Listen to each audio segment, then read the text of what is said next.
एक बार एक दुकान के मालिक को काम करने के लिए एक लड़के की जरूरत थी। बहुत जल्द उसे एक कामकाजी लड़का भी मिल गया। लड़का बहुत काम का था। उसने हर काम को मन से दिल लगाकर करता था। यह देखकर मालिक बहुत ही खुश हुआ और मालिक को खुश होते देख वह लड़का भी बहुत खुश हुआ। सब कुछ ठीक ठीक चल रहा था, लेकिन एक दिन उस लड़के ने मालिक से बिना कुछ कहे, बिना कुछ पूछे छुट्टी ले ली।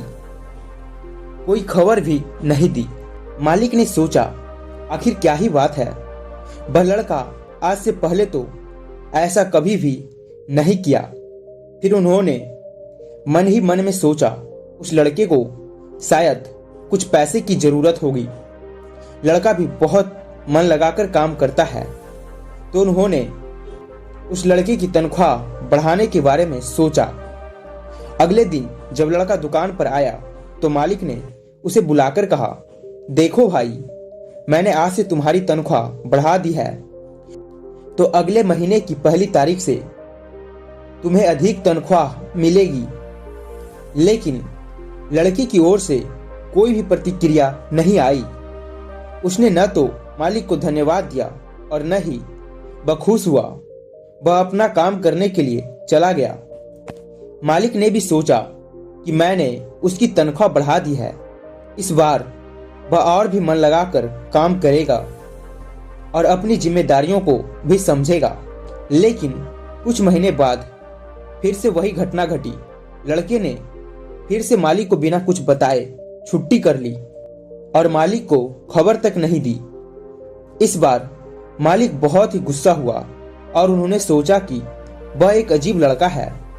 पहले तो मैंने उसका तनख्वाह बढ़ा दिया और इस पर वह न तो मुझे धन्यवाद कहा और न ही मुझसे कुछ पूछा। उसने काम की जिम्मेदारी भी नहीं समझी।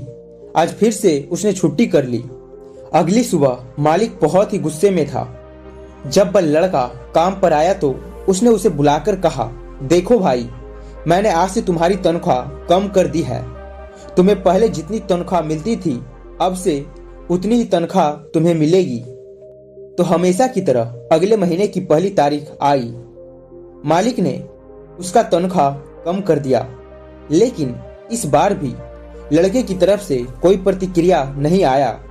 ना तो वह खुश हुआ और ना ही वह दुखी हुआ। वह अपना काम करने को चला गया। बाद में मालिक ने उसे बुलाया और पूछा, एक बात बताओ, जब मैंने तुम्हारा तनख्वाह बढ़ाया तब भी तुम खुश नहीं हुए, और इस बार मैंने फिर से तुम्हारा तनख्वाह कम कर दिया तब भी तुम्हें कोई दुखी नहीं हुआ। आखिर बात क्या है?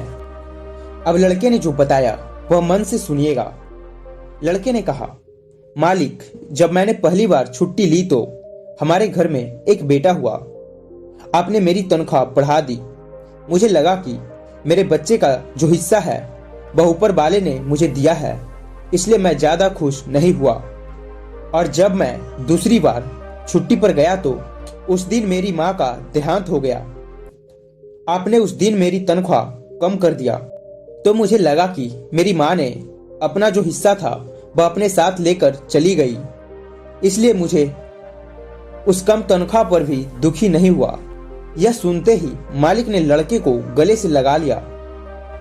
तो दोस्तों, यह छोटी सी कहानी हमें जीवन में बहुत कुछ सिखाती है। हमारे जीवन में उतार चढ़ाव तो आते ही रहते हैं। कभी बहुत अच्छा समय होता है तो कभी बहुत बुरा समय होता है। इस लड़के को देखो, जब उसका तनख्वाह बढ़ गया था तब भी वह ज्यादा खुश नहीं हुआ, और जब उसकी तनख्वाह कम हो गई तब भी वह ज्यादा दुखी नहीं हुआ। इस बात का अर्थ बहुत सरल है दोस्तों। सिकंदर वही कहलाता है जो हर परिस्थितियों का सामना करके आगे निकल जाता है। इसलिए मैं कहता हूं कि सिकंदर की तरह आगे बढ़ने की कोशिश करो और ऐसा काम करो जो पूरी दुनिया आप जैसा करना चाहे, क्योंकि जीतेगा वही जो कुछ करके दिखाएगा और हार नहीं मानेगा। और कहते हैं ना कि अगर दुकान से खुशी खरीदा जा सकता था तो इस दुनिया में कोई भी दुखी नहीं होता। वास्तव में आपकी खुशी आपके मन में है अगर आप उसे बाहर ढूंढेंगे तो वह नहीं मिलेगा, आपको सिर्फ उसको अनुभव करना पड़ेगा।